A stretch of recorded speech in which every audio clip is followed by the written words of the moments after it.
A atitude de um Então, pastor dentro disso tirou tudo, esse na jovem igreja, da igreja. O que aí uma aconteceu pessoa com falou ele, assim, mas o infelizmente, seu jeito, acontece eu sempre dentro de tive um muitas jeito congregações. afeminado. Sempre tive.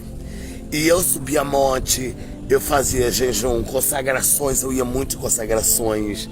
Eu vivia uma vida plena no altar. Sabe? Eu levo muito a sério. Então eu levava muito a sério. Até porque a minha religião antigamente, a Assembleia de Deus era uma coisa muito rígida. Era rígida demais, era corte de cabelo, era tudo roupa, era tudo vestimento, era tudo muito rígido. Então, quer dizer, eu tinha esse jeito afeminado, mas nunca parei para aguçar nada disso. Enquanto estava na igreja, eu não tive nenhum problema com essa situação, eu não tive nada disso. Mas você fez campanha para mudar? Fiz de tudo que eu pude dentro da religião para mudar. Namorei várias meninas, entendeu? Tudinho, normal. Até porque de menino eu gostava sempre de umzinho que pregava, um que cantava. Namorei sim. Mas aí no caso, dentro dessas histórias todas, dentro dessas coisas todinha, só um minutinho, meu amor. Só um minutinho. Dentro dessas coisas todas, acontecia o quê? Eu pedi a Deus para fazer mudança, eu pedi a Deus para poder melhorar. E dentro disso tudo, não aconteceu. Aconteceu o fato, sim, de um certo pastor que não era presidente, porque foram divididos pastores. Eu fui chamado para fazer uma coreografia. E nessa coreografia da igreja, que era até aquele hino de Jó, de Rosa Nascimento, eu fui chamado para fazer essa coreografia, que ia ser festa da mocidade. Então eu ia ensaiar a mocidade para essa coreografia. O pastor virou, falou que chamou uma missionária do campo da igreja, falou assim: olha, eu não quero esse menino afeminado aqui. Aquilo ali, ele me matou por dentro. Eu saí, chorei muita coisa. Eu chorei demais. Demais. Fui pra casa chorando, porque ela falou pra mim: ó, eu não posso deixar você aqui, porque ele falou que não quer. Eu chorei demais. Você imagina uma pessoa chorar demais. Fui eu.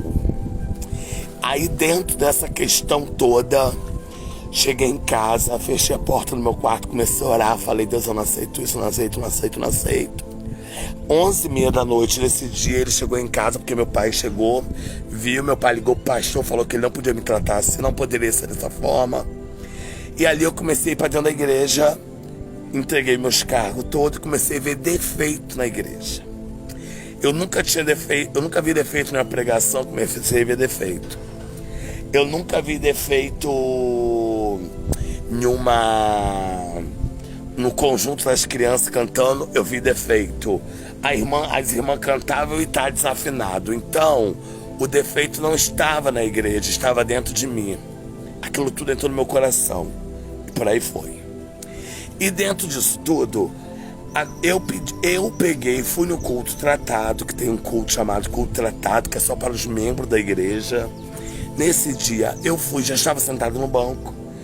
E peguei, antes de terminar o culto tratado, eu pedi licença presbítero e pedi a minha exclusão da igreja. A igreja toda ficou em choque, muitos choraram, aquele negócio todo. Exclusão. Então, saí da igreja. Nesse sair da igreja, gente, a minha casa, como disse, vivia cheia de gente. As pessoas me rodeavam o tempo todo, meu telefone não parava, minha casa era o entra e sai de gente para orar. Sabe o que aconteceu? Não teve uma alma que virou e falou assim para mim: hoje eu vim aqui orar com você. Todos esses lugares que eu preguei, que foi lugares imensos, incontáveis igrejas, incontáveis igrejas, nenhum veio para mim e veio falar para mim: hoje eu vim fazer uma oração com você. Não teve isso. Não teve essa situação, ou outro passando por trás, meu Deus. Não teve essa situação. Você tá entendendo? Mas aí espera que eu vou acabar de contar o resto para vocês, tá bom, minha gente? Não teve nenhum irmão que veio orar comigo. Olha que loucura. Continuando, né? Então, como eu disse, não tinha nenhum irmão que veio orar comigo. Eu passei assim na rua, teve um irmão que me parou. Ele falou, varão, caiu, né? Eu só olhei pra ele e falei assim, olha, tu não esquece da palavra de Deus que diz que o cair é do homem, mas o levantar é de Deus.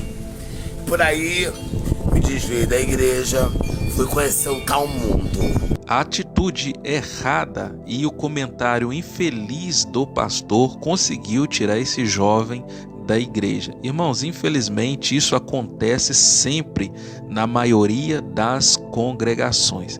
As pessoas julgarem as outras simplesmente pela aparência.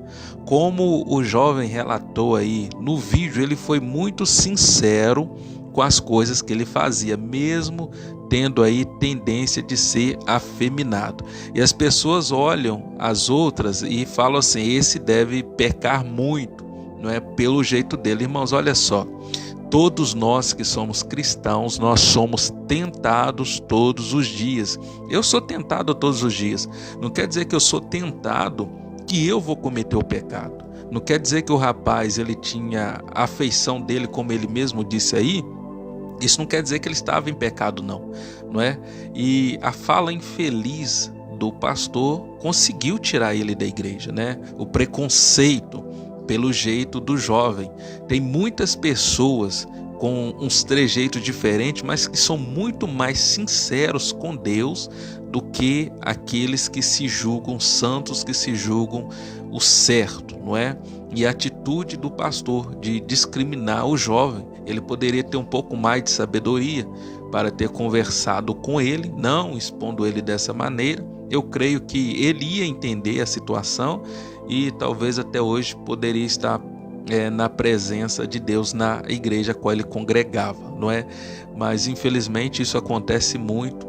As pessoas não só do jeito dele, afeminado como ele falou, mas outros tipos de preconceito acontece em certas denominações. E as pessoas não conhecem a Deus, esses tipos de cristão. Primeiro, que a Bíblia não manda a gente tirar ninguém da igreja. Se a pessoa está servindo a Cristo na sinceridade, na verdade, está buscando a Deus, deixa ela, tá bom? Deixa ela. E infelizmente as pessoas não têm o conhecimento da verdade e além de tirar a pessoa da igreja, não teve uma alma viva que foi tentar resgatar essa alma, orar junto, aconselhar, não é? E tentar contornar a situação. E a Bíblia manda a gente ser paciente com os fracos na fé, com aquele que caiu, não julgá-los, não colocá-los para baixo, porque o erro de muitos crentes hoje é isso, a pessoa se desvia, ao invés de orar, tentar resgatar aquela alma, não. Eles preferem falar mal e empurrar a pessoa mais para baixo. Isso não condiz com o que as Escrituras diz, tá bom? Isso não condiz com o que Cristo nos ensinou. Tem coisa que nós não concordamos. Igual um outro exemplo, se a pessoa tem um problema, sofre tentação naquela área e sempre vive caindo, trazendo escândalo, é uma coisa, mas se a pessoa ela tem uma certa situação que ela consegue se controlar, igual o caso desse rapaz, meus irmãos, isso não quer dizer que ele iria para o inferno por causa disso, porque, como eu disse antes, somos tentados todos os dias. E a tentação só se torna pecado se nós demos ouvidos. Se tentação fosse pecado, Cristo teria pecado, porque ele foi tentado. É isso que nós devemos entender. Amém? Irmãos, que esse testemunho possa servir de lição para nós que somos cristãos. Quando nós estivermos diante de uma certa situação, não agimos com rispidez, mas sim com sabedoria, para que nós possamos ganhar o máximo de alma para o nosso Senhor Jesus. Amém? Que Deus abençoe vocês, sua casa, sua família, em nome de Jesus.